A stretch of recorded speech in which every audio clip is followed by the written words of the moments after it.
to the Season Podcast.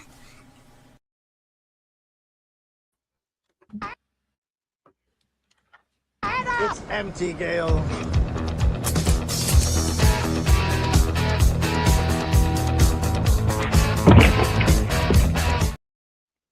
Hey, welcome, everybody. We're a little late, like the fat orange pumpkin, but we're here, and that's what counts. We made it, and I'm grateful that you guys were willing to wait for me. It means a lot. I just want to say that. I appreciate it. I'm sorry. I realized as I was driving home, I was locked in. So I left 10 minutes later than normal because leadership stuff. So the worst part. No one likes that whole come in early, stay late. What's that about? So I do that. I leave, and I'm like, all right. So it slated me at like 8:21, I think. And I was like, that's fine. I can make that happen. No worries. I might shave a minute off of that. Well, I got onto a phone call with my mom, and I don't know why, but we've both turned into like this strange level of adult where we just start doing this like raging vent that raises like she finally can tell me how mad she really is about stuff.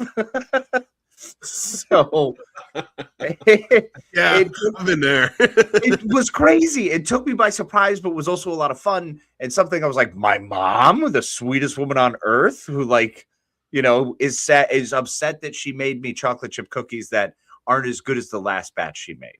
I'm like, mother, you're ridiculous. You know what would be really funny if you answered like, listen, bitch, get it right. What is this? Why would you insult me? Your mom's feet wouldn't even hit the ground before she was down here beating you. I mean, that is 100% true as well. Look, my mother, for as sweet and kind as she is, I don't know if you guys know this about me, but I'm a little emotional. And that comes from somewhere. So your love for John Dorian. I'm a You're in luck for tomorrow. I know, baby. I'm so excited. Every time I see them pop up. And I love that show. Don't get me wrong. We have watched it together over the years. We've talked. I'm a little sick, so I'm going to sound like an idiot. Oh, yeah. No, I'm still coming over some stuff, so I've got a thing. But we've loved that show. Like, that's your show. Yeah, I love it. Like, I would say, like, if out of the buddy shows, Psych is probably more like the one I gravitate toward the most. Psych is yours 100%. You love Psych, and that's great. Yeah. I really like Psych too. I enjoyed it, but you're right. Scrubs was more what I lean to. Yeah. And the reason I compare it because they have two of the best representations of like buddies. Agreed. Those shows, right? I mean, and in TV, movies, clearly it's Han and Chewie, but. I mean, duh. Frodo and Sam one. Like, I mean, we got a whole list. Frodo's right up there. You know what? Yeah, I'm feeling you. You did the thing. We did a best friends. You and I did it years ago. Mm-hmm. Yeah. So it might be time to revisit because there's some interesting ones we could do. And if we only stick to movies, we could always do like a bracket for TV down the line. We have to do movies only, but I can absolutely add Anaconda in there. That's all I'm gonna say about it. That was a good one. I enjoyed it. It's a good buddy. I enjoyed it. It was a great buddy movie. Yeah, that one reminded me. Like, I feel like, and Paul, tell us how you feel about this because now I'm really on it. Like a buddy movie TV type of not the shows themselves, but like the actual buddies. A bracket would be fun. But like these buddies, like Anaconda, reminds me of the JD and the Turks. It reminds me of the Sean and the Gus's. They did a really good job playing off of each other on that. But and I want more of it. I almost kind of wish they would have them remake other horror movies. Oh gosh. Yeah. Wouldn't that be amazing? Don't just stick to Anaconda. Don't make an Anaconda 2. It's already ludicrous. Everything you threw on that screen was ridiculous. And I think the movie didn't sell as well because it was an Anaconda movie and everybody's just kind of like, all right, what are we doing here? What is this? We've seen like 3 of these movies, and one had Hasselhoff in it. Like, come on, right? Exactly. Like, come on. I mean, if you're not trying to get to Kung Fury level, what are you doing? Like, put them and make the 4 friends be like, you know what? Why don't we do this movie? And then it's like Freddy Krueger, but he shows up. Or the Babadook or some shit. That would be awesome. Yeah, something heavy. Actually, you know what? Paul, you're always really good at this. Yeah, I love your brain. what would you want to see redone with buddy cops that turns into something real? Nope. Ooh, like a good horror that would switch around and be like more of a comedy. It has to start with comedy, thinking it's going to be fun and cute, and then oh my god, it's real. But it's still fun and cute. If they can make it fun and cute and do it right, I think The Ring would be a lot of fun if it was actual buddies going through the whole trying to figure it out. Yes. Oh my god, them trying to figure out how to save him from the ring. Yes. That would be incredible. We can phone calling each other like 7 days. Are you serious? I'd be like, nah, I'm just Jack Black going through some old VHSs trying to find cover footage for a fucking wedding. Oh. And he finds the ring tape. Yep. And he watches it, receives the phone call, and then he has to call his friends back to help him solve this. Yes. Yep. But it's basically exactly what Naomi Watts went through in the first movie. Yeah, but she did it all scared and crying face. This one would just be friends, like it's Abbott and Costello. And I love the fact that Keenan and Kel are sort of doing that again. Yes. But I really like you're onto something here. We could do something. We could do this. Check the Chainsaw Massacre. Ghost in the Dark.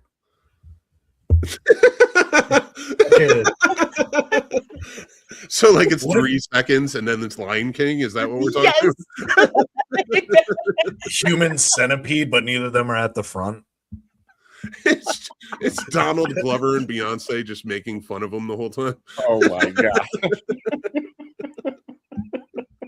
Hellraiser might be a little interesting too with the buddies. Yo. See, here's the problem. First of all, if I'm part of the buddies, I'm not ever touching a puzzle box. Well on record with that. Yeah. Yep, not gonna happen. So the moment I know there's a puzzle box around or you guys mess with me with a puzzle box, I'm gone. It doesn't matter. I love and appreciate you all as human beings. Anybody out there, this is for any human being. You bring a puzzle box around me, I'm out. You want me gone? You want me out of a party? Bring a puzzle box. I know. I own a lot of them, and I haven't seen them in years. You guys sent me one. As a patron. Yeah, we did. I still have it. It's next to my bed. That's why Casey hasn't seen you in years. Yep. I know where it is. I was in your house once, Paul, and I went, "Oh, it's a terrible idea. I can sense it, like in the room." Oh my god, Evil Dead. Evil Dead. I like it, Casey. Evil Dead would be amazing. Oh my god, the Deadites. And then you can tie it in. Yeah. Bring in Bruce. Yes, you can tie it in, and we should also tie in X. So we should make it the reason for them going to the cabin is eccentric. What if they got hired as filmmakers to go and do a new found footage version of Texas Chainsaw Massacre? Oh, and I'm only sticking with like the big franchise, like Anaconda. Yeah. I loved X though, but it's, in my opinion, those are sort of very the same thing. Oh no, X is a bit of a better story, but I know people are going to get mad. I love Texas Chainsaw Massacre, but let's be real, what it is. It's legitimately the most bare bones slasher film ever. There's some great commentaries on the 70s and what the depression was of that time, but it clearly is just like there's a point where they just walk into his home, get hit, and die. It's like walking the ring to Mordor. It's like eventually they'll get there. I mean, that was the whole issue, though. You think about what Toby Hooper's working with. He probably was like, I've been thinking about the way I want to kill this guy for the last 4 years. This is happening. I just want to get it in. We're losing daylight. We got to go. I've got $80 left. It's time. Although I will say this, the cinematography in that movie is fantastic. Oh, hands down. I don't take anything away from how great it is and what it did for cinema and how much I really love it. But what it spawned is still simple. And every time they try to add more to it, it makes it worse. Yeah. So honestly, I love this.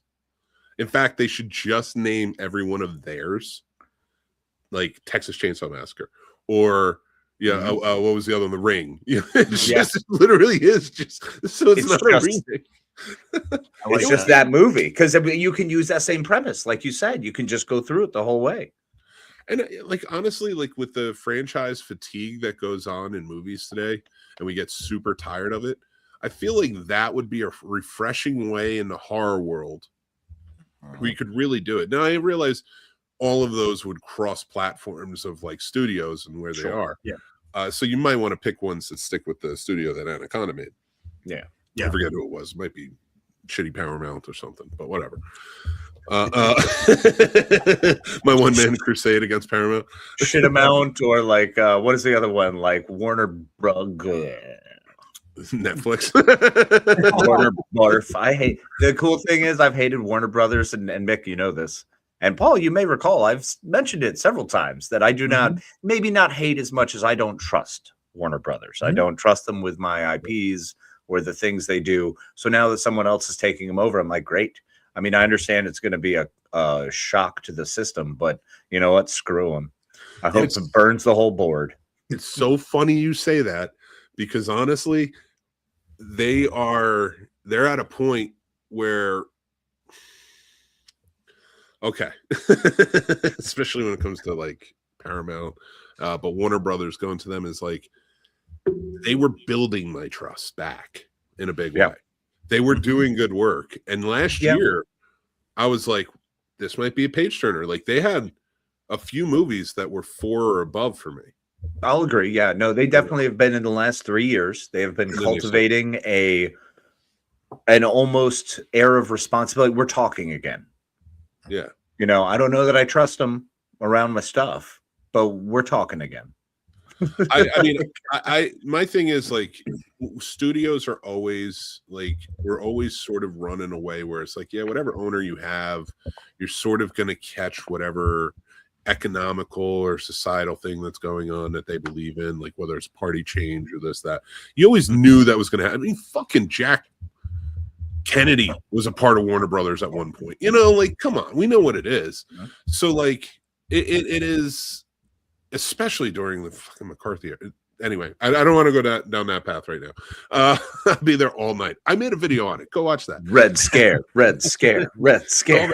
In fact, there's a much smarter person than me talking on it. Dan talks 45 minutes about it. Listen to him. So, yeah, but like you go back to like Warner Brothers and like, so like I always thought fluctuation. Okay, right now they're not doing too good. They're overstepping in a lot of their properties, not making them so good. But then they started making these moves like with James Gunn, which I thought was a good, refreshing, like, all right, it's not going our way. Let's bring it. Let's just completely wipe it clean and do it. Perfectly fine with that. People need to get over it. So in fact, I think Marvel might need to do that in a big way. And I think they're getting to that with Secret Wars. But when it comes down to Warner Brothers, I thought they would come back up. The death nail is things like who bought, and I'm not throwing out names right now, but like who bought Paramount, right? You know, when the Skydance merger happened, and that became, and they're AI friendly, and then they have blacklists. So you can argue all day long, oh, it's about people who are anti. No, it's not. It's about people speaking out against the genocide in Palestine. They fired Melissa Barbaro off of Scream because of that. Because of that, the whole point was the director and Jenna Ortega quit because she was fired for that. And then like never brought her back. Or at least apologized.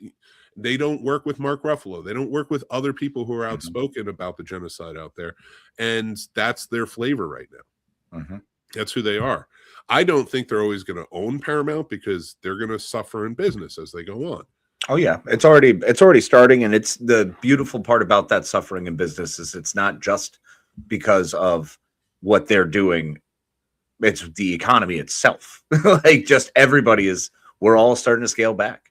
We're all doing it, and it's beautiful watching people's projections drop and listening to the CEO of JP Morgan today talk about how, well, we're close to a crash like 2008. This is exact same market setup as it was back then. I'm like, well, that's terrible. That means as a millennial, this will be number 5.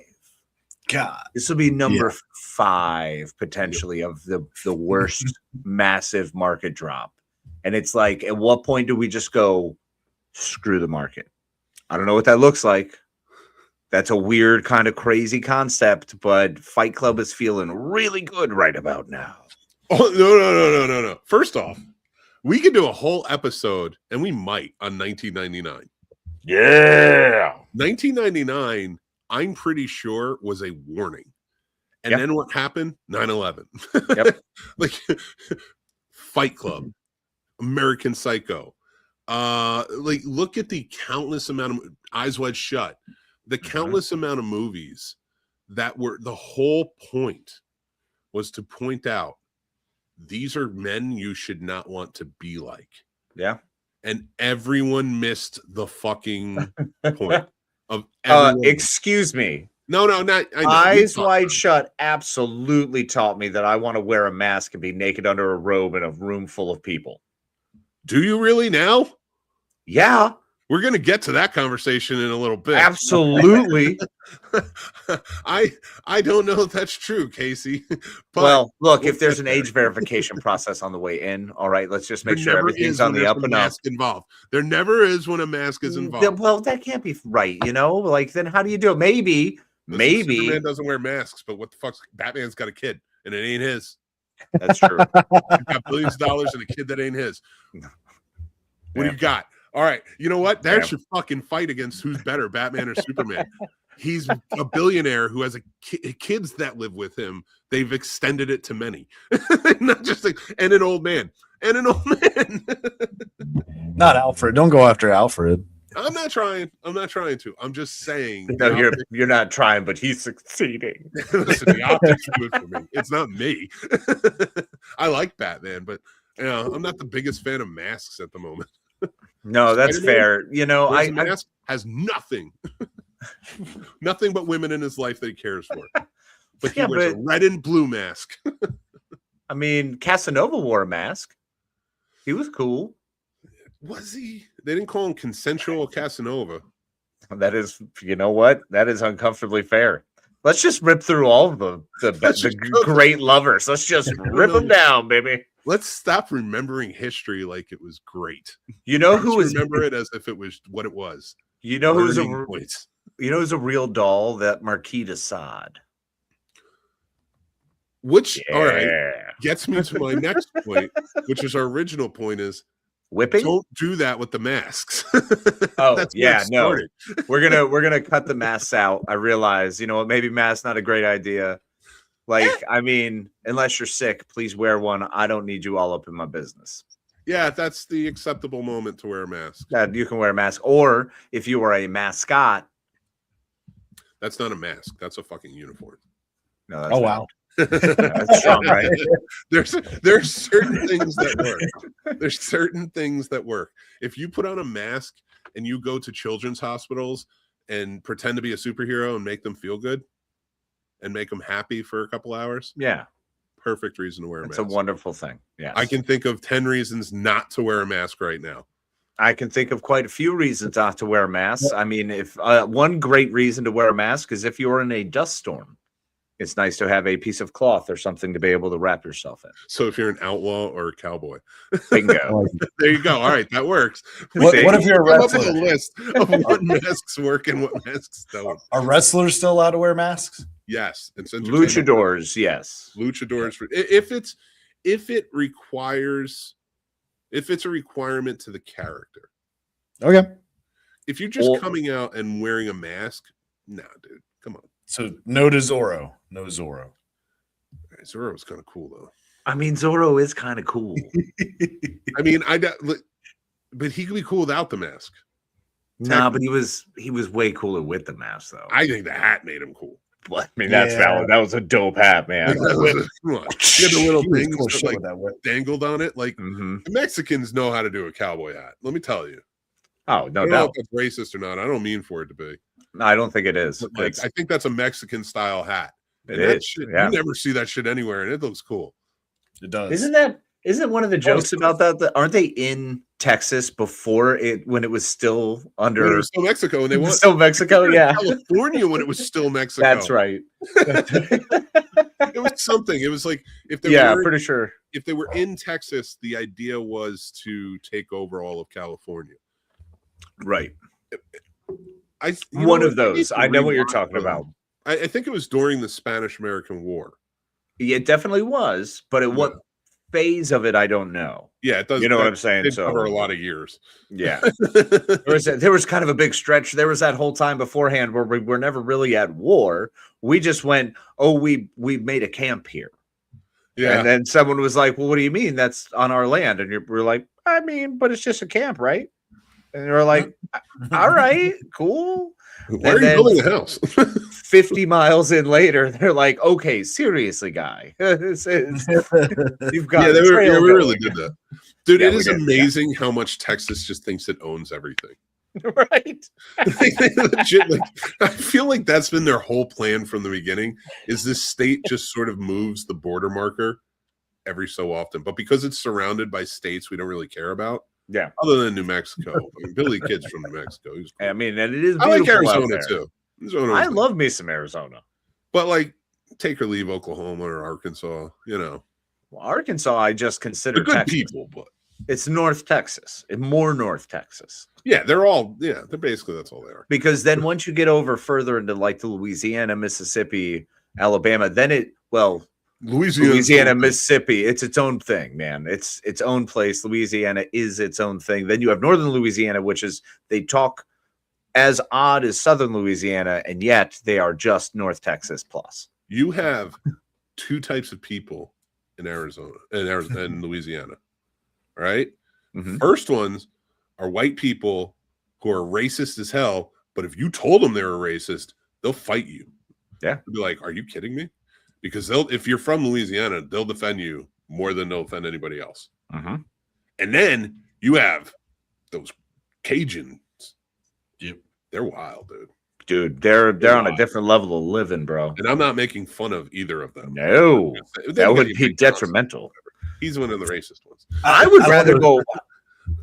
I would rather go friend- hang out with them. Mhm. Yeah, I mean, Louisiana's pretty cool. Paul, what love were you that. going to say that I interrupted you? God, I'm the worst. I was just gonna say I love their French accents down there in Louisiana. Is that your takeaway from all of Louisiana? 100%. Creole? That, the food, and I don't fuck with black magic, but I do like a good voodoo Music. show. They like Louisiana offers probably, and I don't give a fuck. I'm stealing it. The most American culture that white people are a part of in this country. American, by the way. I'm not talking about things that came over from old country. Okay. Yeah. That's- Because it that's definitely it's this wonderful conglomeration of everything that Yeah. where the trade was so heavy from like Jamaica and Mhm. and that area down there in those ports, and then just how deep the Mississippi being able to feed everywhere. So it's this massive transit system too, and you're in the hub. You know, like you are the spot, and it's the French Quarter, so it's gorgeous in your body and it's wonderful. Yeah, man. I tell you, we could have been so cool if it just wasn't for chattel slavery. Why did we have to go that hard, man? Fucking, I don't know, man. Like, part of me, Damn. like, the slavery was so bad. Oh God, I'm gonna get real controversial on this one. I wish it never happened, but I'm glad that black people are part of American culture, like embedded. You know Yeah. what I mean? I wish you weren't Okay. slaves for that to be. Yeah. But hindsight, We have a could you hell of a imagine just diversity. white dudes living here. Oh God, that's what Pennsylvania almost was. Do you want to live in Pennsylvania? Do you want to live there? Not even Josh Shapiro wants to live in Pennsylvania. Gosh, even Wisconsin was like, "Hey, Native Americans, stay around. We need to, this is Yeah. too much." It doesn't matter how many fucking movies M. Night Shyamalan makes. He's never going to make it interesting. Only No. George Romero and Mr. Rogers could do that. I always forget he directed Oh my movies. Those are sad. Oh, yeah. We should make some of those buddy films. Going back to the buddy films, do one of his crappy ones. Oh my God. We could do that. That would be amazing. Oh man, You want to do it? Actually, you gave me an idea from my script. I might add this. There's a part in there where one of the characters has to save another character by getting a piece of, I'm not going to say what it is, but it's sort of like a MacGuffin to it. Like, it's an Okay. important piece between them. Heck And yeah. I'm going to now have him put it in a Hellraiser tin Yes. the other guy just refuses to grab it. Yeah. I'm not doing this, dude. He's like, dude, I will die. I'll die if I touch it.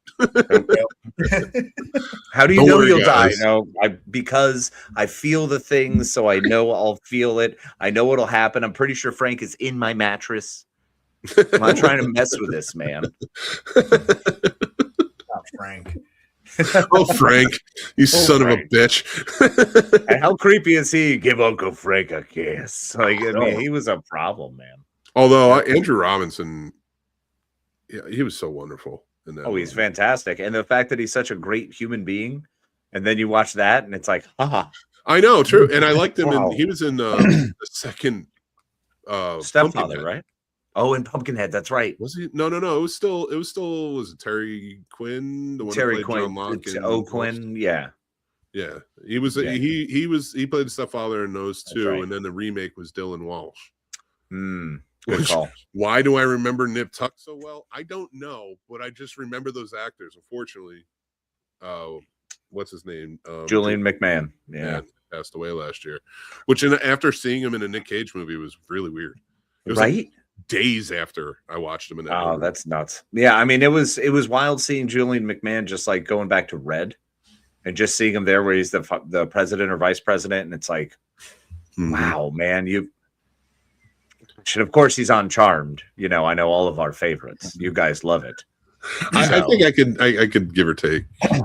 No, you know what? Only one person on there whom I love. And that is Brian Krause. We love you, Brian. We love you. Brian is the man. Brian is the man. But yeah, that was a tough one with Julian. And you know what? Yeah, I actually want to take this moment where we're gonna have some moments about those that have passed. Yeah. I just want to take a moment to talk about James Van Der Beek. He was shockingly a larger influence in my life than I recalled until I started rewatching the series, because he passed and I was mind-boggled, just blown away. He was such a great actor for an era, for a slice of that time in the late 90s, early 2000s. We all grew up with him with the Varsity Blues and Texas Rangers. I know a lot of people love that one. Not as much as Dawson's, though. I like it. I own it on DVD. Yes, you do. That's why I love you. But Dawson's was definitely, for me, one of my shows that I shared with a lot of people, a lot of friends at that time, especially. This one messed me up, man. 48 years old, stomach cancer, leaves behind a wife and 6 children, and a farm. And unfortunately, medical bills cost a lot, so I know that was a big problem for them. And it's so beautiful that so many people reached out and helped his family the way they did. But that brings me back to my point. I'm a 42-year-old man, and I have been taking the time and responsibility to go get checked. So go make sure that you're getting screened for cancer, making sure you're taking care of yourself, get your physicals, go in, get it done, just get it taken care of. If it gets caught early, it can be treated. And let's try to, fuck cancer out of here. Yes. Well said. I can't argue with that. The only thing I'm going to add is, from personal experience, if a doctor doesn't want to test you or thinks that you don't need to be tested, and bigger people, you may get where I'm coming from with this, because a lot of times they just chalk it up to our weight. Make sure you push through, go see another doctor. Don't trust that one doctor. I've had to do it time and time again, and then get those tests, and then they actually find what's going on. So, just that's a little, I'll add that on only from personal experience, but that you perfectly said. And yeah, it's really sad. He was such a fun actor. He was a genuinely nice guy. Right? So funny for him what he did in Don't Trust the Bee in Apartment 23. Also, what a beautiful little cherry on the top of his whole career, It's hilarious. He's able to laugh at himself the whole time, but fully embracing it and doing great. But I mean, watching his videos on Instagram and just seeing who he was as a dad, as a human, just, man. Yeah, it's wild. And, and from here on in, we're only going to lose more that are closer to us, that have meant more, that we've grown up with. So this is where it gets hard. Yeah. And to add to, if anybody hasn't seen his show Diplo, Go check that out. It is fantastically done for sure. And that's one of his newer ones. So maybe it will get him some royalties for his family and stuff. You can help out watch it. Now with that, we talked about Catherine O'Hara. She passed away. Jesse Jackson passed away. Very sad. Eric Dane lost his battle to ALS. There's just sad deaths going on. But I want to talk about Robert Duvall, whom I think we were all big fans of. When he passed away, that one kind of hit us hard. I know for me, like Casey and we're huge Star Wars fans.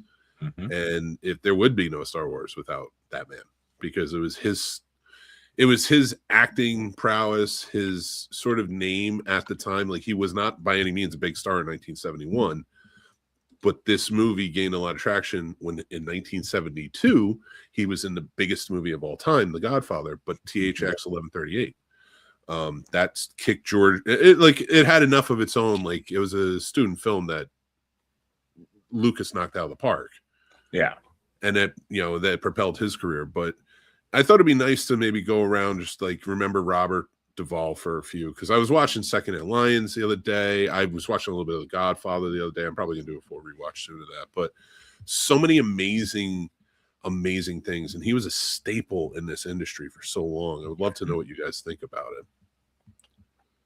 Paul, fire away. Absolutely. I was just about to bring up Secondhand Lions because I remember watching that and falling in love with him and Michael Caine even more, which I didn't know was possible. I would have been amazed if those two were my grandfathers or all that. Godfather, yeah. I mean, who else could have played that role and played that role that well? I can't think of anyone I'd recast that with. Yeah, those two were big staple, especially Secondhand Lions, because I think I first saw that when I was 10-ish. 9 or 10, so like that was like right about the same age as the kid. Wow.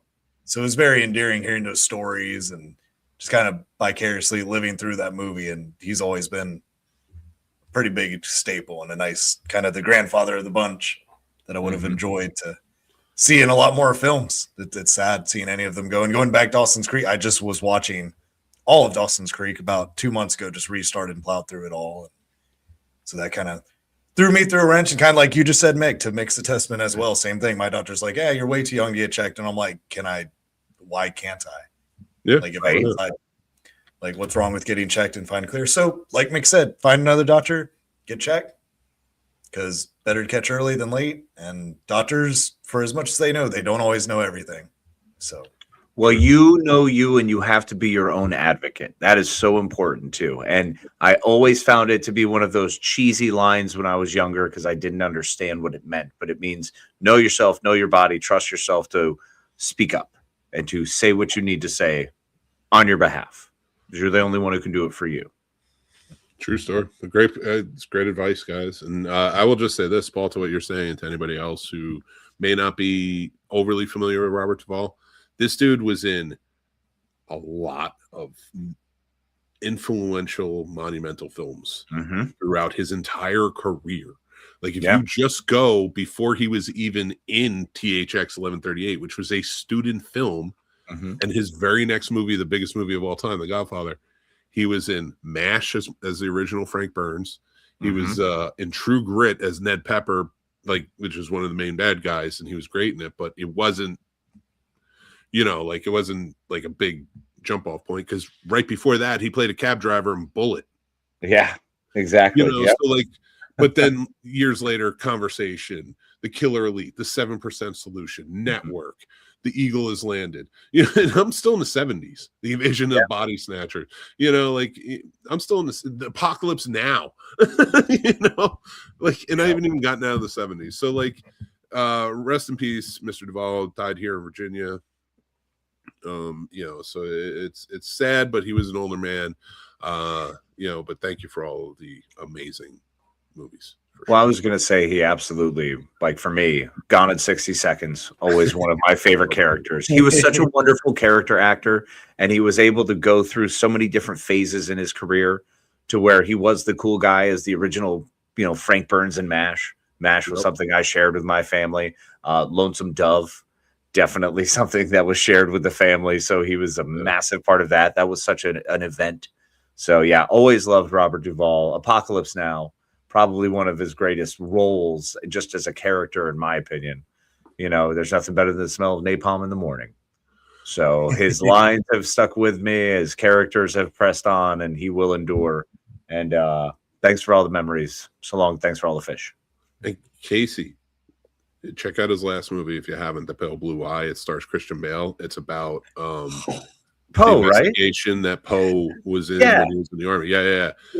That's like his last movie. You should check that out too if you haven't seen it. It was such a good one, especially considering like it doesn't get enough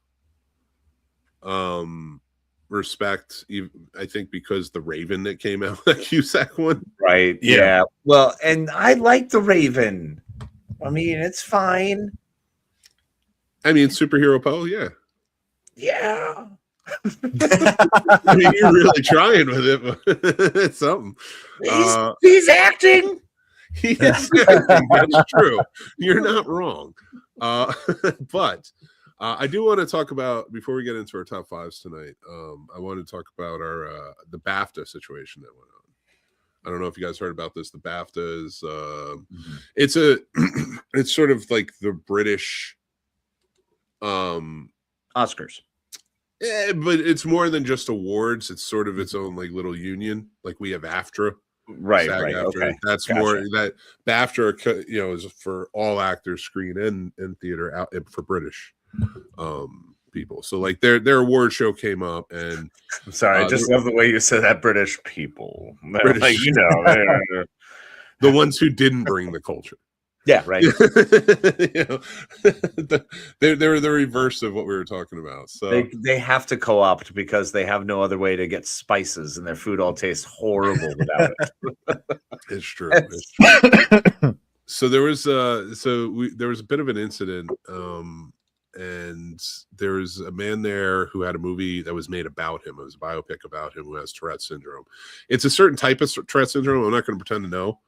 I didn't deep dive into it, but I was like, was asking questions from some people, talking to others and such, just kind of get an idea, because I've been around people with Tourette's. I've worked with people with Tourette, not doctorally. I'm not a doctor, but like I've worked with people who have Tourette's syndrome, and you like when you're a kid and like the kid who was in class who would shout things out or whatever, you kind of like, you giggled, but then you kind of got over it. And you were like, all right, he's just doing his thing. Like, we don't really need to make a big deal of this. Yeah. And that's always sort of what it's been. And I've heard Tourette's where it can get pretty disturbing. And from what I understand is the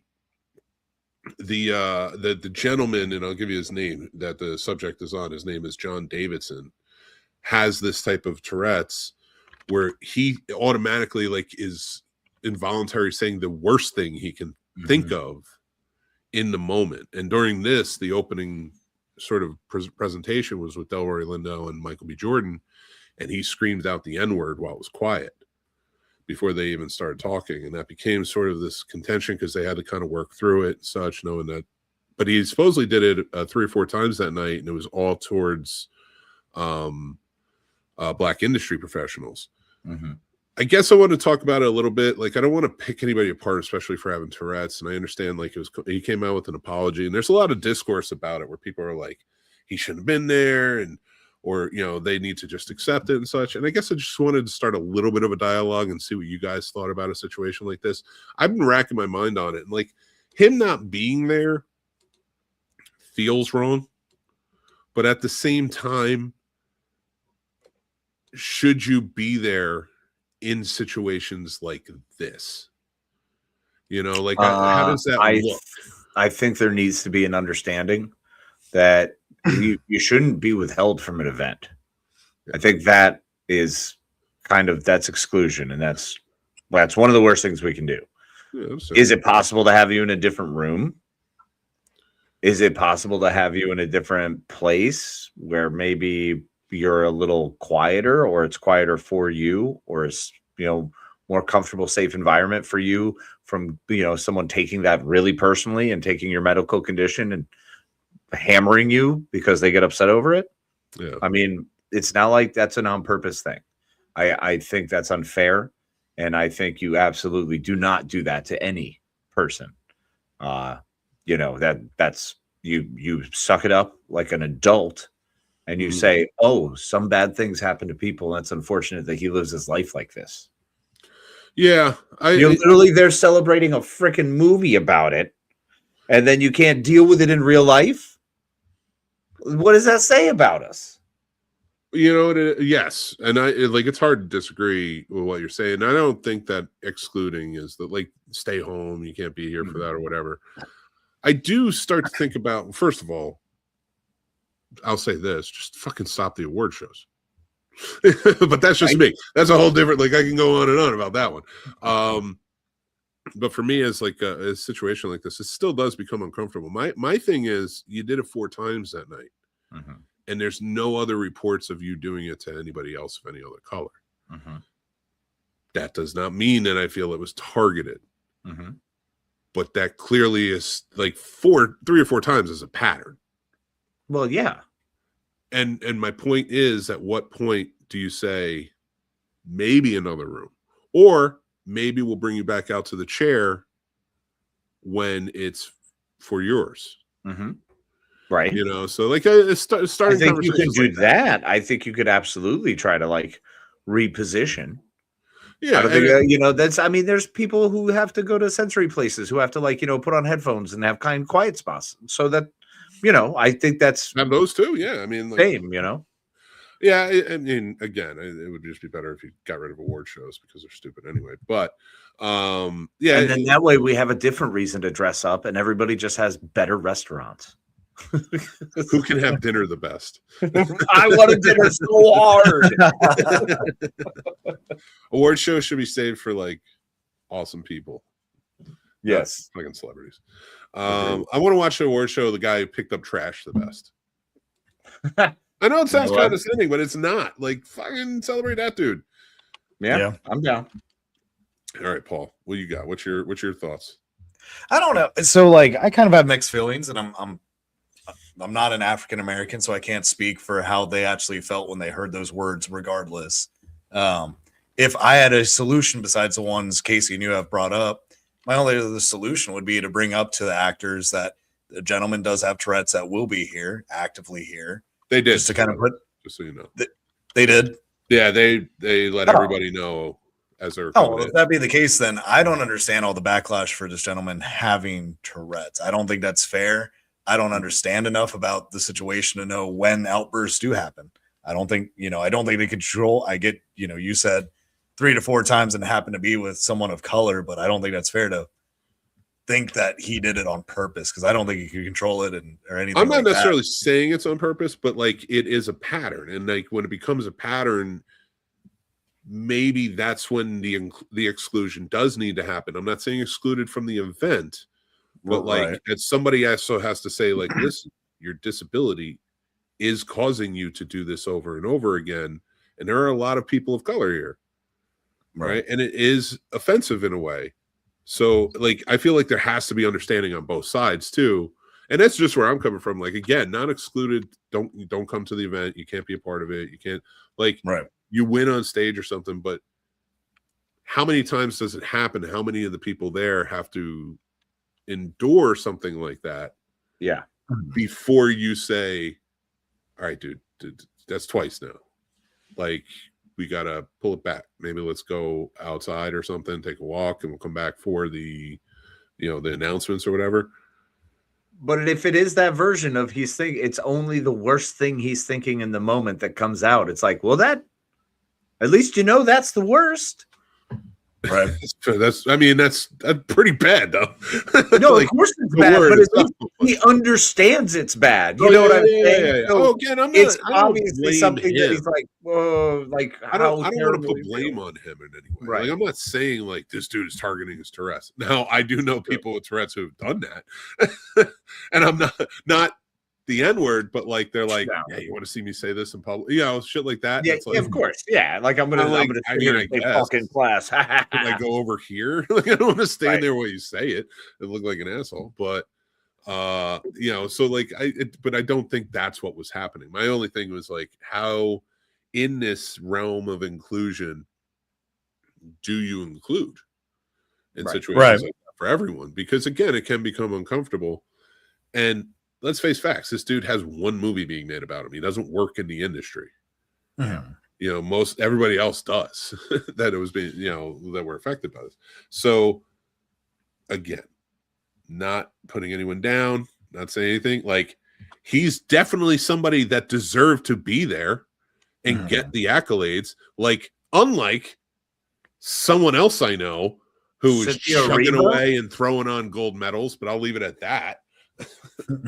Yeah, that was neat. Yeah. So with that being said, I say let him go, but more than twice you gotta go in the back room. Dude. We say hell no. More than twice you get free drinks all night in the back room. Just chill. And you got a cozy spot. But yeah, whatever. If it's insensitive, I don't know what to tell you. Hey, at least you got to put effort in.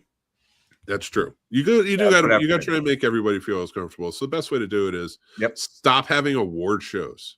Right? Just cut that whole thing out so that way everyone's included. Just how about some massive theater setup? You know what? Spend all that money you would on drive-throughs. How about that? And then we all get to share more in these movies experiences, because if you love something so much, don't you want everyone else to experience it? Don't you want people you like to go see the thing you like so you can be like, let's talk about this thing I like? So share, man. Listen, share. Let me tell you what's going to happen if you... Oh my God, is share next? You shut down. No. Oh God. You got to look at it from this point of view, though. You don't actually have to do that in any way, shape, or form. I'm gonna say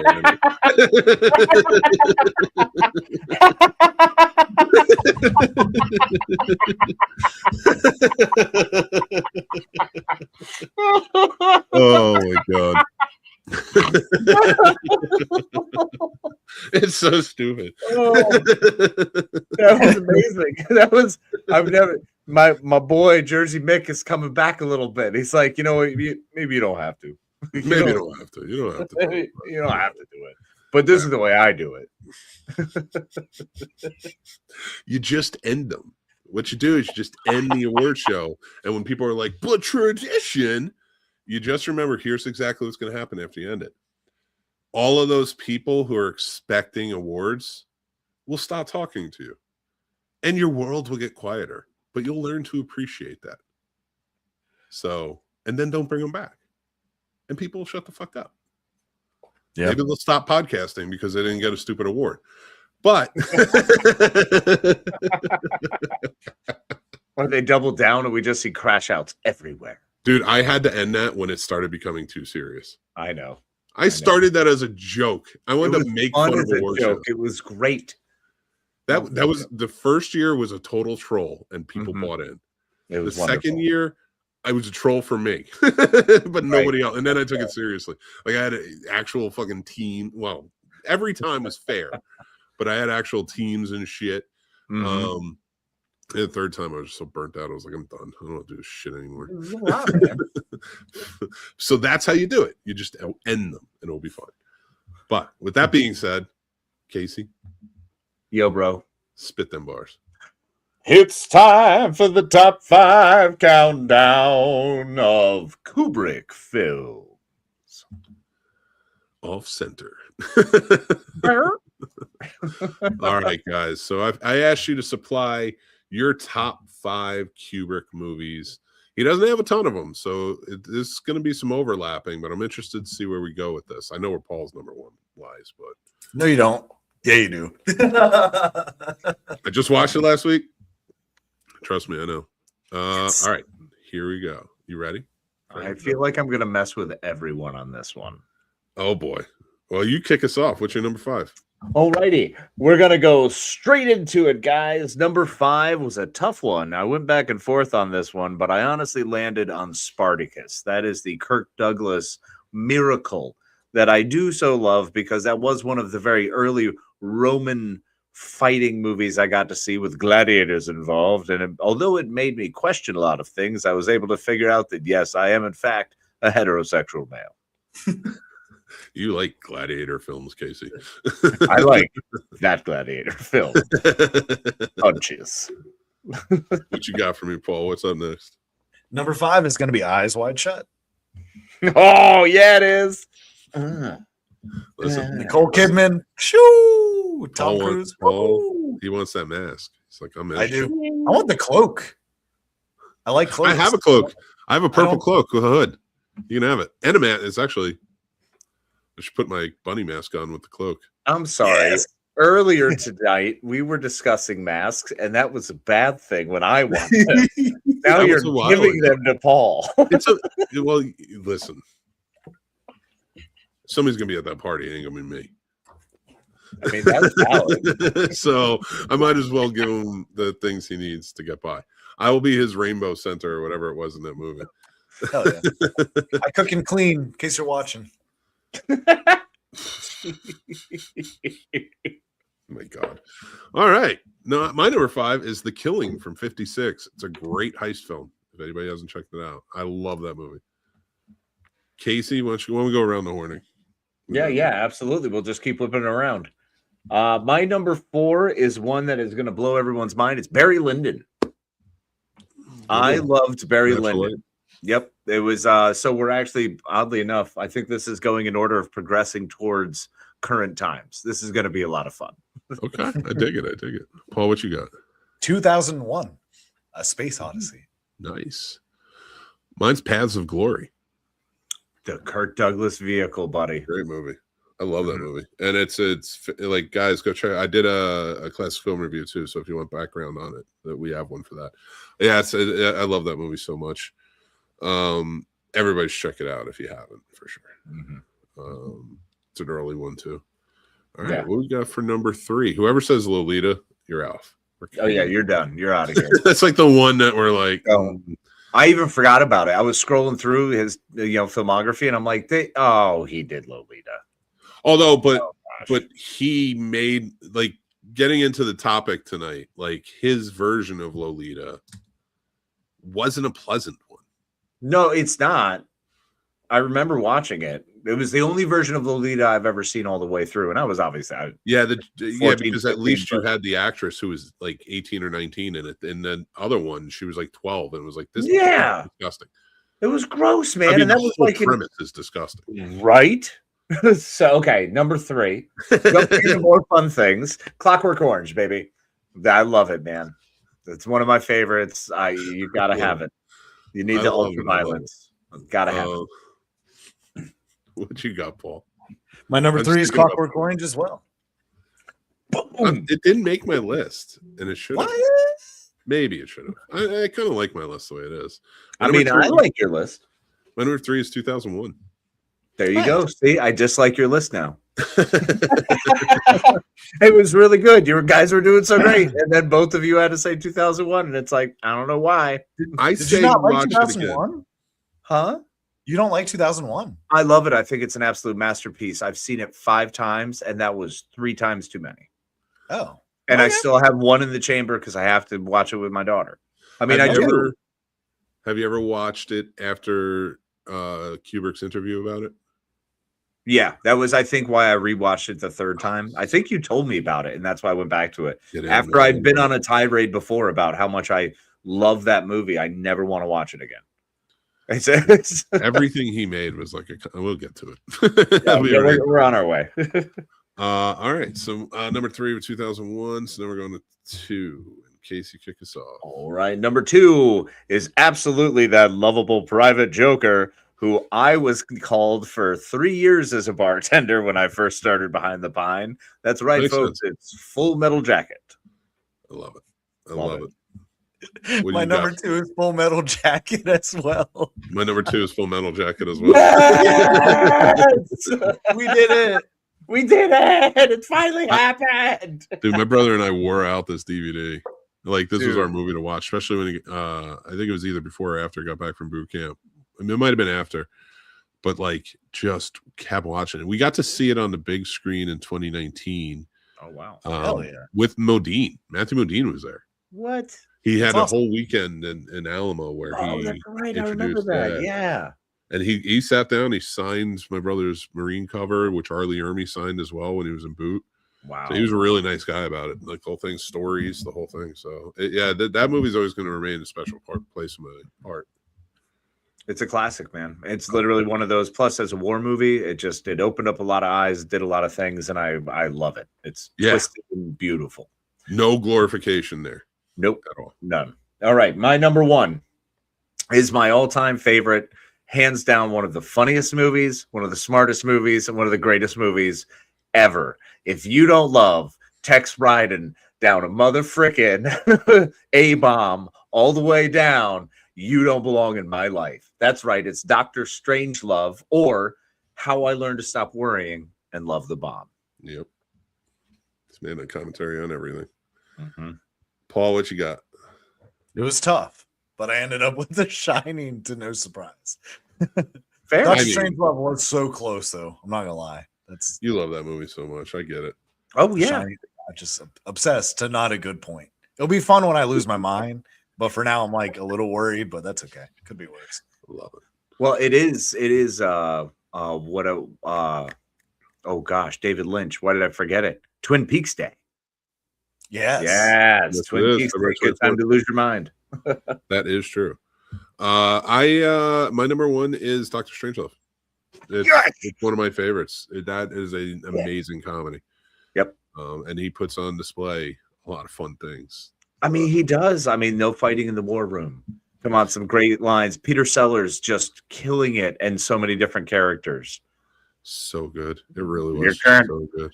You can't trust the fluoride in the water, Mandrake. So I only drink rainwater and vodka. My favorite line in that is when he's on the phone with Russia.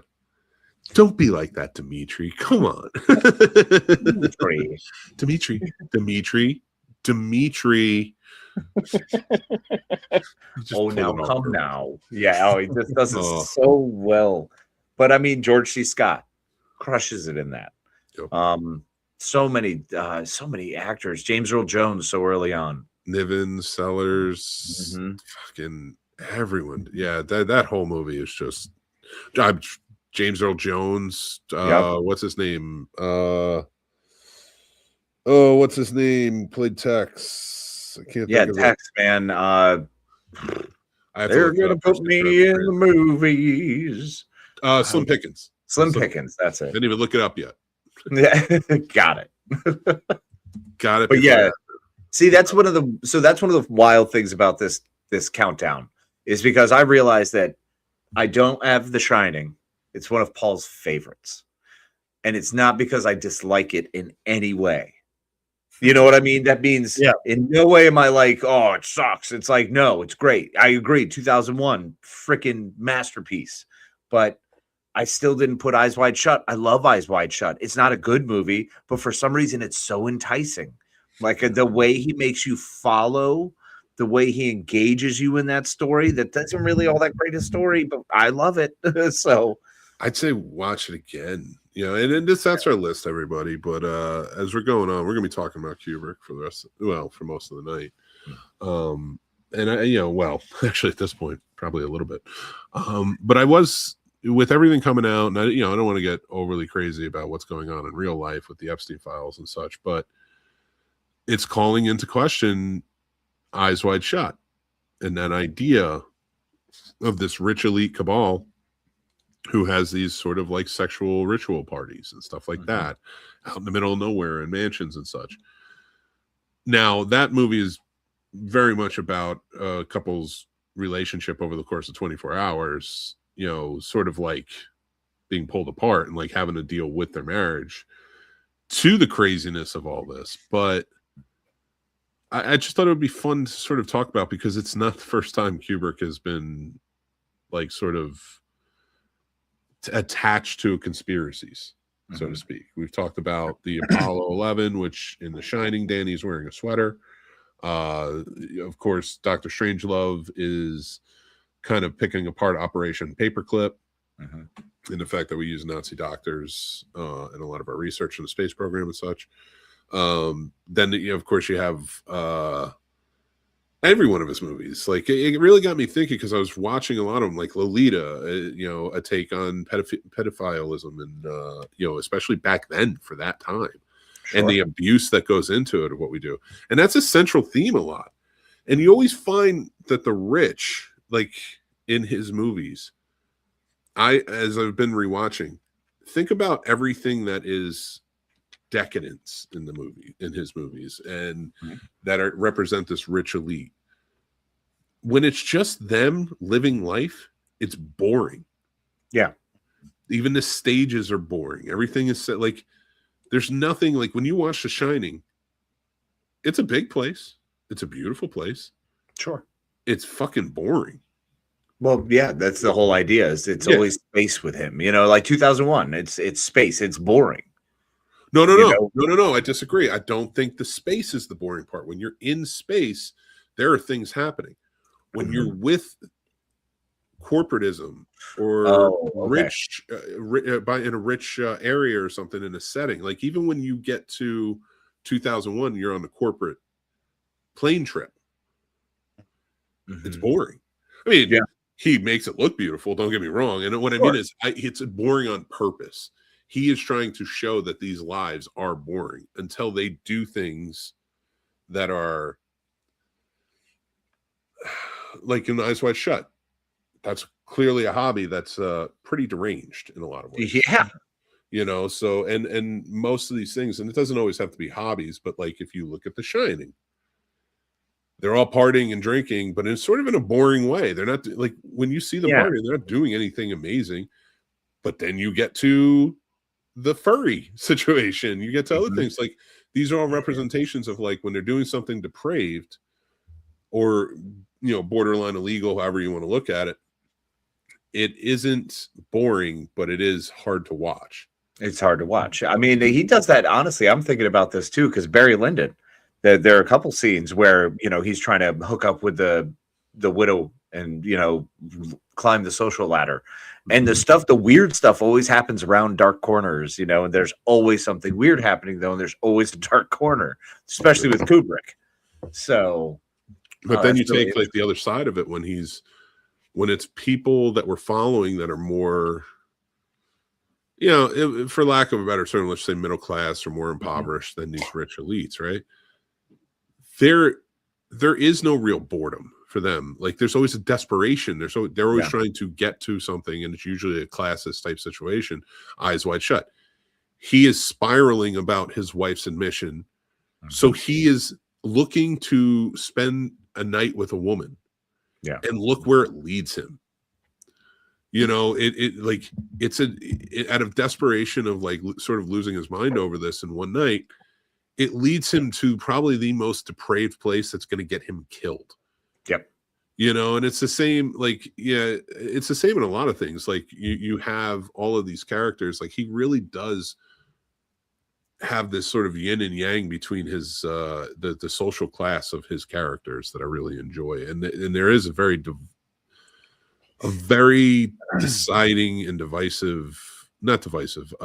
deciding, sort of way they do things and way they're filmed, the way they are.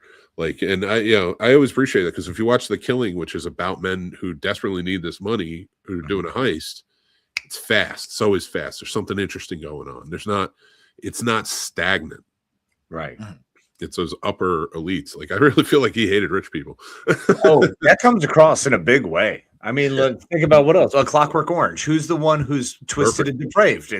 It's not the kids who are out there kicking somebody's butt and like. Well, they are because they rape her. They do rape her. They are doing terrible things. And they beat him. And but I think that one's an interesting one, because it's like actually you have these saying there's the kids that screwed up, but then how do you correct the children? Like, is that it's funny? I would almost argue, yes, very much on point with the themes of what they're doing. Like, how do we correct the violent natures of these young impoverished kids that are growing up? But the rich, they were boring before they showed up. Yeah, they had things like sexual depravity kind of laying about, their apartment and things like that, and like things that would be considered in the 70s sexual depravity. Well, yeah, I'm the lingerie and dumb shit. I remember, yeah. They're a very boring couple. They're not doing anything until the hooligans show up and they're causing a terror. And in that night of terror, you took this rich man, went on a revenge kick that incorporated the government, incorporated the police unit. So what is more depraved after that? The act that this kid went to jail for, which rightfully, not arguing, but like he did go to jail for, and then had to suffer even more immensely after that, all in a revenge plot. But like this is showing, like the thing of beautiful part about it is it's showing how the rich are way more depraved if they need to be. Way more depraved and functionally connected and capable of doing it, because he gets pulled directly from the prison, and the judge system, just the whole thing just takes him right over to his house, basically. Yeah. And they know he's got a weird setup, and they're like, oh no, he's earned this. It's like, what? It is a strange way of thinking, but then Kubrick loves digging into that socio-political mindset of what it is to be desperate, which we feel more as a larger population who lives in that middle upper middle class, kind of in that world, and then versus the ultra elite wealthy who we can't even conceive of what it's like up there. And Kubrick is like, well, let me show you what I think it's like.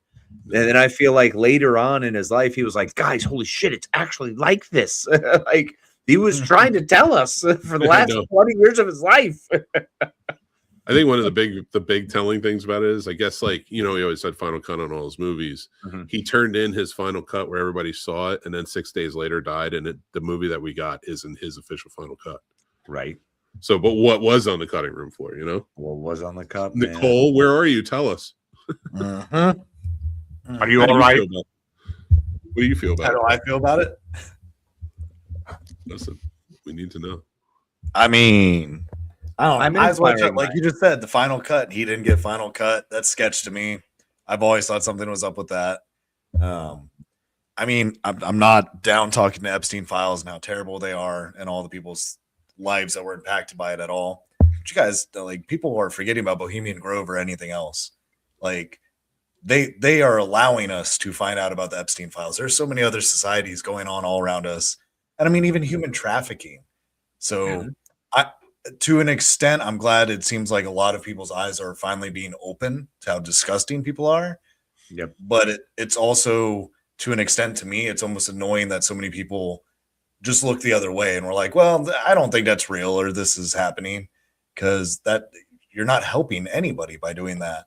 So definitely, I'm interested to see what the next couple of years are going to look like as far as people diving into things like that. But Eyes Wide Shut, yeah, absolutely. A very telling movie. I 100% think they killed him over that. It's right there. It just makes sense to me. Well, I will tell you this. I am very happy to know that these movies exist to tell us exactly what's happening in the world. Right? Let's find out the next one. Clearly. The A-Team is real? Oh, I'm so excited. It's never anything cool like that. It's always going to be like sex shit. Weird cults and like crappy, like there's, the Ninth Gate was probably pretty close to something. Like that's another one. This is why society 100%. doesn't like me. Because I'm boring. Because I don't want this stuff. Like, bring back the 90s. Like, nobody's going to invite me to some secret sex cabal because I'm not putting on a fucking mask. I'll do it on the show, but not sex stuff. Like, I'll put on a mask and a fucking cloak on this show. Why? Because it'll probably be funny. That's it. End of story. Probably because it'll be funny. But if you're like, hey, man, come to this party with your cloak and your mask, and, like, you can have sex on tables with everybody, it's like, first of all, no, I'm not leaving my house. It's cold out. Don't worry, Mick, I've got it. We can go ahead and wear our masks and robes. Nope. And since we're waist up, we can still wear a tuxedo in that one. No, here's what we're gonna do. We can hang out here and wear the mask and play video games. I'm not going to any of that weird Fucking sex shit. That actually sounds like a great idea. I don't think we can intercut video game through a Phasmophobia. Yeah, we can intercut Phasmophobia while like doing Twitch with us in masks and just hot in robes. Just like God, let's get a time machine and go back and visit one of Jeffrey Epstein's parties, and then just like completely fuck with them. Light it on fire. I'm game. Yeah, dude, don't worry, we're gonna take care of business. Okay. Right. Can I torture him? Come on, you know, but like first, let's fuck with them. Can I torture him? Like let's do to them what they do to Tom Cruise. Let's just start following around and act like we're a bigger cabal, Right? And every time they start to look for us, we just disappear back to the future and then see what happens. Just like really drive them nuts, make them turn on each other in the 90s and stuff. Just be like, That'd be fun. Orange and blue said about you. No, what are you gonna do, dude? By the way, we were only like 10 minutes late. He's still not even there yet, and this is supposed to be a 2 or 3 hour speech. What? Isn't it supposed to be a speech tonight? Yeah, it's State of the Union, buddy. That's why I'm the State of the Madman. I'm just hoping, I'm hoping the McDonald's does its job at some point. Because God forbid I eat a fucking cheeseburger from McDonald's and I will be shitting for like 4 months. We lost James Vanderbeek. That's true. Mm-hmm. James Vanderbeek. Yes. Dawson. Leary. Yes, sir. But there is someone else still on this planet. You know what? Ow. I have no idea. I don't know all the gold medals they're winning. How about aliens are real? We can't say God loves us too much. We can say the devil hates us too much, though. There you go. I like devil don't hate us. He's misunderstood. God loved him at one point. Every show I watch, they all say that God is like, devil's not the bad guy. So I got to trust God, right? He's the one that's telling them all this. Supernatural, Lucifer. Yep. Yeah. Oh God. Like, what are you trying to tell us here? Burns, I mean, if George Burns is saying it, if George Burns is going to tell you about it, then that's what you're going to have to listen to and accept. Listen, what is that one he was in? The 18? 18 again. 18 again. Yeah. That's what it is. Oh God, I love it. All right. Which is why I love Matthew Perry and Zac Efron's 17 again. I do want to ask, Mick, did you ever get to come across and work with I almost said Dawson Leary, Jesus Christ, Vanderbeek? Did you get to work with him at all? No. Okay. That would have been cool. Like, although like being in the films and filmmaking in high school and having blonde hair, you got called Dawson all the time. That's awesome. Yeah, you did. Well, I get you, like, yes and no. Because if you watch that show and you're really into filmmaking, you're like, what you're doing is bullshit.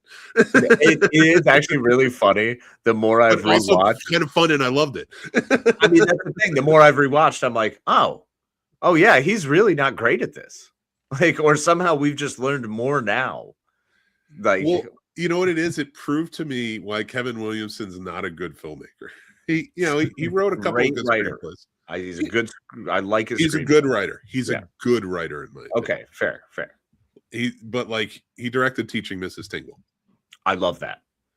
I love that movie. I love that movie. I love Teaching Mrs. Tingle. That is Katie Holmes. That is her opus. I'm going back. Helen Mirren is crushing in that, bruv. We did it. You may have liked it. I don't actually remember what your review. I think I just like lambasted against it as much as I could. So you didn't like it. We did an episode of a plot roast on that movie. Oh, that was plot roast. Oh, no, doesn't suck. Yeah, in an original form. And I loved it. Now it wasn't like good that I loved it. It's easy to destroy and rip apart, but it's fun. Everybody in that was dumb. And I listen. No, they're all idiots. No, they do the dumbest shit they could have done. They all do the dumbest shit. Is that why you hate Eyes Wide Shut? It's because Tom Cruise hurt Katie. Yeah. You know, one of my favorite Vanderbeek moments is when he showed up in Scary Movie 1. I'm not even gonna lie to you guys. Right? Oh yeah. It's on Bob Strike Back. Yep, that's an even better one. Oh, I'm Silent Bill. Silent Bob. Or no, he goes on Silent Bill. He goes Silent Bob. He goes, did you ever read the fucking script? Oh, rest in peace, you guys. We lost some good man. people this year. Yeah. We need to lose some more bad people. Stop taking all the good ones. I guess only the good ones die young, though. Just like Billy said. Although he's still around. Is he? I mean, parts of him. Yeah, I mean, they're fermenting. So Yeah. they're working out with Kid Rock. When you see that man where clearly it looks like his liver spots are drunk like on his body, it's like, ooh, Billy. If you walked into my If we got a purge, your shirt off and was like, let's work out, I would be like, get the fuck out of my house. We're not fucking. That's clearly what you're doing here. Kid Rock is on my a celebrity artist for music hit list for if there is a purge. Oh, nice. Okay. Never bring up hit list around me again. Well, at first I thought he meant a hit list is like banging. No, that probably is what he meant. Hit it list. He's gonna find Rob Ritchie and be like, hey, you want this tongue? Yeah. You ready for the Honduran too? I'm not ready for the Honduran hyena, and I don't want my dick to fall off. Just look at him and be like, I'm built like a Bud Light. The Honduran hyena. I still have that shirt. This tall boy's waiting for you, and then he's got his hands on his hips, standing there looking at him like, let's do this. He has the original Four Locos for me, so I won't remember anything. You look like you would meet Kid Rock and be like, I want to bang you in the butt. Then diggy up jump your boogie. Oh, everybody wants to break stuff. Oh, that was the other one. That's the other terrible one with the red hat. Before the red hat was the real problem. I used to love that album so much. What? Limp Bizkit all day, bruv. Let's be real. What? Why do we hate Limp Bizkit? Why do you hate Limp Bizkit? Slipknot too. Slipknot, like they were because they were radio guys. That's like I liked. I didn't really like Kid Rock. He was all over. I liked the Sheryl Crow song, but more so. Yeah, that was Crow. I was almost like picture away. That was Nickelback. I like Nickelback more than him. Look at that photograph. Oh my god, what was the other one that he did with? I don't fuck him. I'm a cowboy, baby. Oh my god! With the top lip back in the sunshine shining. All of them. You know what? He's probably the reason country music is fucking terrible now.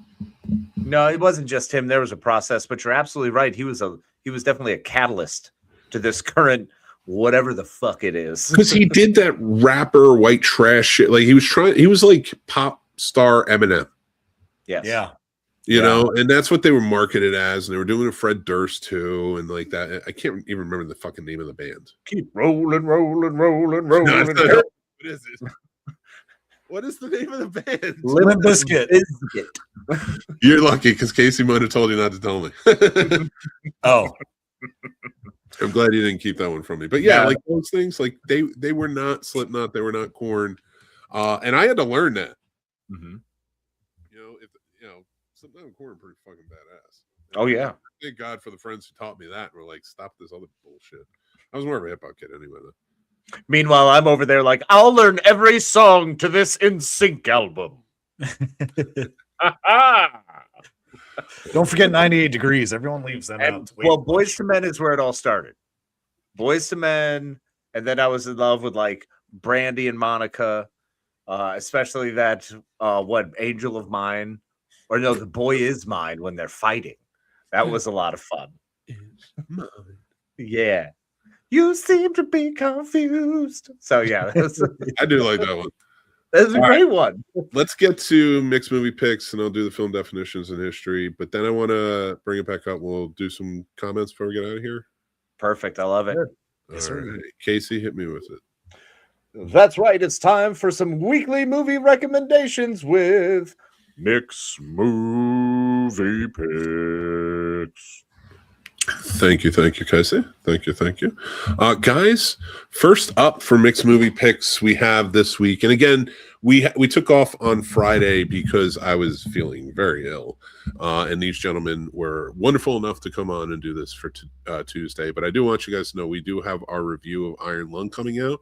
If it's still in a theater near you, please go check it out. You can check out my, it's a spoiler review. So, if you don't want to know anything, just kind of, maybe wait for it, but go check out the review. I get in depth with it a lot. And I really did enjoy the film. And let me know what you think about the film. Comment along and let me know. Of course, also Discovering Horror, which came out yesterday, is on House on Haunted Hill from 59. One of my absolute favorites.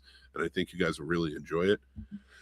And we're continuing on. That's right. February into March. We started in January. We're doing all of the Alien movies and Predator movies we haven't reviewed in some way, like the newer ones we do have reviews for. But we're doing classic film reviews or Does It Suck? This week, we're having 2 episodes of Does It Suck? I just couldn't bring it to make either one of these a classic film review, and they were the outliers. AVP, the first one, and then of course Alien Covenant. We're going in order, but yeah, please check it out. Let us know what you think of those. And then of course last week we continued our king-tastic voyage over on Popcorn and Pints, and we talked about The Shining and of course Dr. Sleep. And you should go check those out. Those are available. That episode's out now. You can check it out on the channel. But it's time for film history with Mick. Definitions in history really is what it comes down to. But I've been sick. So just bear with me on this. I did not practice this after I wrote it. And I usually try and say it a few times. And I'm still have not set up the cameras right, so I am reading off the teleprompter feature we have.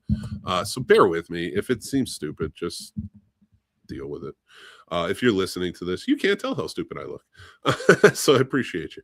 All right, but let's kick things off. We're going to talk about editing, collaborations and things like that. So as an editor is not a technician that's just pressing buttons. They're the first real audience member. A director sees what they meant to shoot. An editor sees what actually works. That distance, the objectivity is where the film becomes clear, and the editor is the one that puts that together. When the relationship works between a director and an editor, it defines careers. Like the 3 we're going to talk about tonight, they help shape the film industry, film history, and the film industry. Martin Scorsese and Thelma Schoonmaker are the first ones we're going to be talking about. We have a couple of clips to kind of go over as we do this. Watching the boxing scenes in Raging Bull, you notice the rhythm. The violence isn't just physical, it's psychological. Cuts accelerate when Jake LaMotta is throwing punches. Each frame is chaos. They slow when he absorbs, he pulls back. He's taking it in. The edit isn't just showing punches, it's showing character. But it also forces, through perspective of the cuts, to see both the fighter as a spectator and the mind of our main character. Scorsese worked with Thelma Schoonmaker for decades, still does. And that kind of trust allows these bold decisions. And in the second clip that is playing, it reshaped entire moments. Moments can linger longer than expected. Look at Goodfellas. The Copacabana scene, the entrance, is a big one. It's very famous. It's a oneer. It's not just that famous tracking shot, though. It's how the sequence flows into the next scene and the scene that came before it. It's seamless. Everything is choreographed on set, but having a tight collaboration with your editor makes perfect scenes like this happen. The sounds, music, dialogue, the flow of the camera movements, everything needs to fit the frame of the whole movie. And an editor helps build that out, especially when you have a great collaboration. It's how momentum never drops. It's editorial rhythm. That's collaboration that becomes identity over time. Now, the second one that we have is Steven Spielberg and Michael Kahn, who've worked together for decades. We're shifting gears a little bit on this one. In Jaws, the editing is almost invisible. Clean geography, there's clear reaction shots, precise escalation. The panic works because the audience always knows where they are. Michael Kahn has edited most of Steven Spielberg's films for decades. And let's look at the truck scene from Raiders of the Lost Ark specifically. It's another scene of pure chaos. There are dozens of cuts, but never confusion. You understand where Indy is, where the truck is, what's at stake throughout the entirety of the thing. That clarity doesn't happen by accident. That's this collaborative process. It happens because the director and the editor share the same storytelling language. When editing disappears, that's mastery. Next up, we're going to talk about Christopher Nolan and Lee Smith. We're jumping into a more modern complexity of this type of collaboration. And, let's talk about Dunkirk first. Dunkirk runs on 3 different timelines: land, sea, and air. Different durations. Different pacing, all converging. One takes place during a week, one takes place during a day, and one takes place during an hour. But they all play seamlessly through the crosscuts. They're all converging. That structure isn't just written. It has to be engineered in the edit. You look at the final act of Inception, another good one for crosscuts, especially if you want to learn editing. That's a great one. Multiple dream levels cutting simultaneously. Each layer has its own rhythm, and yet the audience tracks it, that clarity inside complexity. That's editorial architecture. Nolan designs the blueprint. Lee Smith builds the structure. The reality of the collaboration is, here's what matters. In the editing room, scenes get cut entirely. Third acts get rebuilt. Performances get reshaped. Directors are often too close to see what isn't working. Editors provide distance, but collaboration only works with trust. Without trust, different story. Directors micromanage, editors play safe. The film becomes rigid. With the trust, you get something that really helps build something. The risk does happen when you have the trust between them. Structure improves, and your identity really forms. It's hard to form an identity as a filmmaker of one.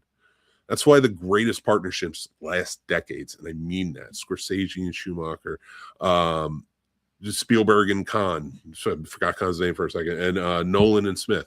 They're all different eras, different styles, but the same truth, and they all work seamlessly together. Cinema is not a solo act. I'm always big on it's a conversation. I'm always big on collaboration, and the director brings the vision, the editor refines it, and having 2 heads like that really helps in most cases.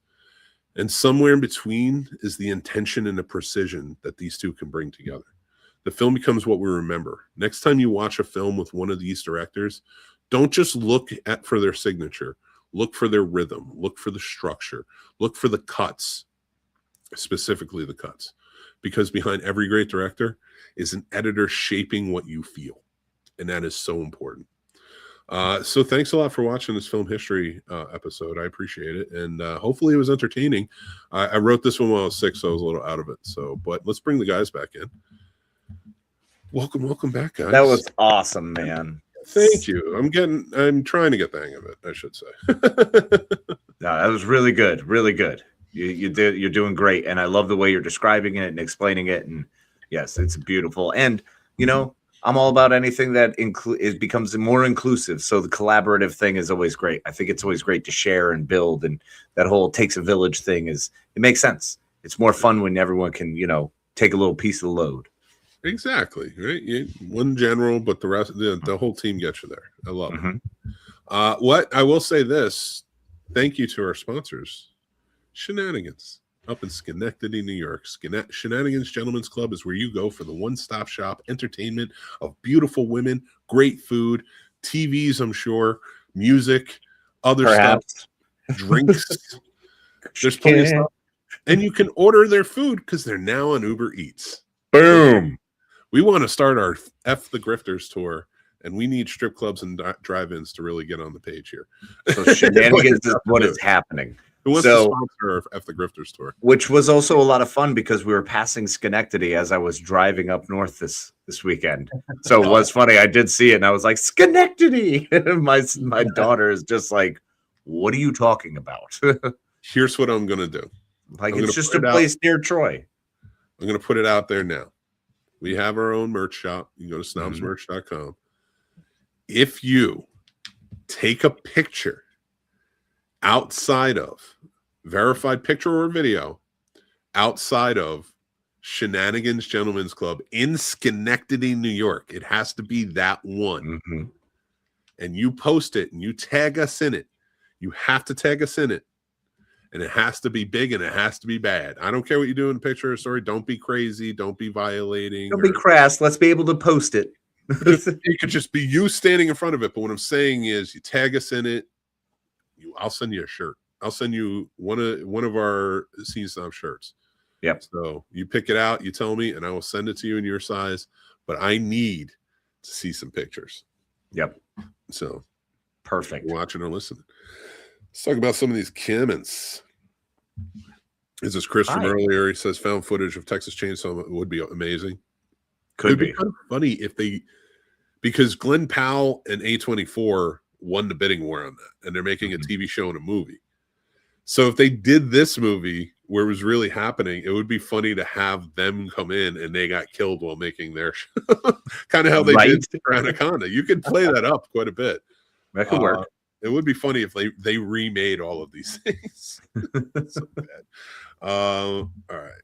Hi, Jen. So, hey, Grandizer. What's up, Grandizer? Apocalypse Now, 1980, Robert Duvall. Yeah, that's a good movie. Yeah, Bill Kilgore. Bill's Lieutenant Bill Kilgore was taken off a real. I'm sure there was. That whole movie was like insane. Side note, I was in the U.S. Army Aviation overseas in the early 1990s, and the Lieutenant Colonel William Bill Kilgore had that godlike complex. That was true for me. Oh, that's awesome. Heck yeah. Well, I mean, it probably wasn't awesome then, but did you do a lot of surfing? That'd be cool. Right. We had our fair share of those. The pilots are, and thank you for your service, by the way. Appreciate you. Our company commander gave the vibes. He was a Roman officer during the whoa. You might want to watch out for that. They might wear masks. He might wear a mask now. Yeah. The Romans were weird. Yeah. They were just stuff. Oh, and orgies. Ew. When I watched the vids of people with Tourette syndrome and I laughed. Another reason why I'm going to hell when I die. Should not laugh, but I do. Feeling shame later. Love it. Chris gives you, because you had a really nice. Thanks, man. Earlier. Via Wiki, Robert Duvall's lieutenant. You really are enjoying Bill Kilgore. Commander of the First Gun. I love it. Right? Includes, you're all in on this. I love this. Yeah, dude. He's living up his army life. Yeah. Yeah, these are all real people, I guess. That's cool. Huh. This Damn. is included in the redo. Oh, all right. Let's see what else we got. Ask Coppola for permission to change the character. Oh, you're still on that. I'm going to read all these. But Mick, Ned, Paul, Robert Duvall was in an episode of TV Route 66 where he was a drug addict. An episode considered the way ahead of its time. The episode came out in 59-66. Wow. Okay. The Route 66 episode is called Birdcage on My Foot. I want to check that out. Yeah, absolutely. That sounds so familiar. I've heard of Route 66. Yeah. I never watched Route 66. I have heard of it. A lot of those old shows, like I was more into the Western side of it, like because that's what my dad always had on. Oh, of course. I liked a lot of the old stuff too. That was the thing, is I didn't watch a lot of these, like maybe Barney Fife and Rescue. Like, those were the ones we watched. Like Gilligan's Island was a favorite. Gilligan's Island was on, absolutely. But this one, I just remember that specific like tidbit about Robert Duvall because it was so big and groundbreaking for him to be like addicted to something and for them to show that on television. I mean, this is the 1959, 1960. We still have Ed Sullivan getting ready to introduce the Beatles, so not even a couple of years away from that. Yeah, it still hasn't happened. I mean, British invasion hadn't even started yet. Duvall was before the British invasion. I love it. And he went on to play Watson. So I'm down with it. Perfect. By the way, he just got here and started. For real? And no, I'm not watching any normal channel. I'm not supporting this. I'm watching somebody watch it because it's YouTube or whatever. And I just wanted to see how long it would take. In fact, I'm going to cut it off now. I don't care. I don't need to hear what he's saying. He's not even talking yet. They're looking in the whatever. All right. Well, then it sounds like it's about time to beat feet, huh? I do want to give him this quick story about Matthew Modine. Yes, one of the nicest guys, truly wonderful. When he was there that weekend, I got to see a lot of movies, and he introduced and watched all of them with us, and then did Q&As at the end. So I got to do, like I said, Full Metal Jacket. I did, and the band played on, and a few others. Awesome. Vision But Quest. I didn't get to see Vision Quest because that was on the same time as Full Metal Jacket. Oh, and that was the only other one that I that Full Metal Jacket had to be seen. Like, of course. I mean, that is his. Like, that was Modine at his best. He's most Modiniest. If he didn't go, if he didn't ask me, I might have gone to see Vision Quest. Because I do love Vision Quest, but it's great. it's not that I think it's better than Full Metal Jacket, but I've seen it so many times. But it was a special experience, so I'm glad I got to go. But no, I took my wife to see Pacific Heights. Oh, that's cool. Good choice. And this man was standing right next to us because I would sit on the aisle because I'm a fat guy. So he was standing next to the aisle, just being real nice and cordial, talking to us, saying hi. And I had to think of a question. I'm like, how am I gonna get this guy to really talk to us? Yeah. And I thought of a question. And it was one, I was like, I hope this has never been asked before. Casey, you know I love doing it. And I go, who's your favorite Batman that you've worked with? And he goes, I've only worked with Michael Keaton. I'm like, no, you were in Batman, The Dark Knight. He goes, The Dark Knight Rises. Oh. And then he told me, he told me how great they were, but like he sat down next to us and told us the stories about working on it and stuff. So, oh, that's cool. If you are a fan, Matthew Modine is worth it. He is a fantastic dude. He's a rad human being. It's nice to know that there's some still out there. I really would have loved to hear about his time working with Michael Keaton. Yeah, he had nothing but really great things to say. He said he was a real like intense guy on when the camera was on, but afterwards like it was just really sweet and they got along. Awesome. He did talk about for Full Metal Jacket, and I'll save that for another time, where he had to go after Vincent D'Onofrio. Because he got him the job on that. Okay. And like he was throwing I'll tell you, I'll save it for another time. All right, another night. People come back. But let's talk about real quick before we start doing our outro. Of course, this Friday, our charity script read is going to be an absurdity read. Watching this movie again and typing out the scripts because none exists. Now, keep in mind, this was a TV movie from 1966. Yes. This was not in the theaters or in the drive-ins or anything like that. It was on television. And back then, they kind of just stuck whatever people made on television. It was family friendly. This is a horror movie. Trust me. And it is bonkers. Casey and I found this movie years ago for one line. Yep. For one line. And let me tell you, Casey, writing this script, there's a treasure trove of gold. Oh, I'm sure, and I'm so excited. The best line anymore. I thought you and I would have to argue because the character's name who says it is named Frenchie. He's the bartender in this movie. And I'm not saying that line.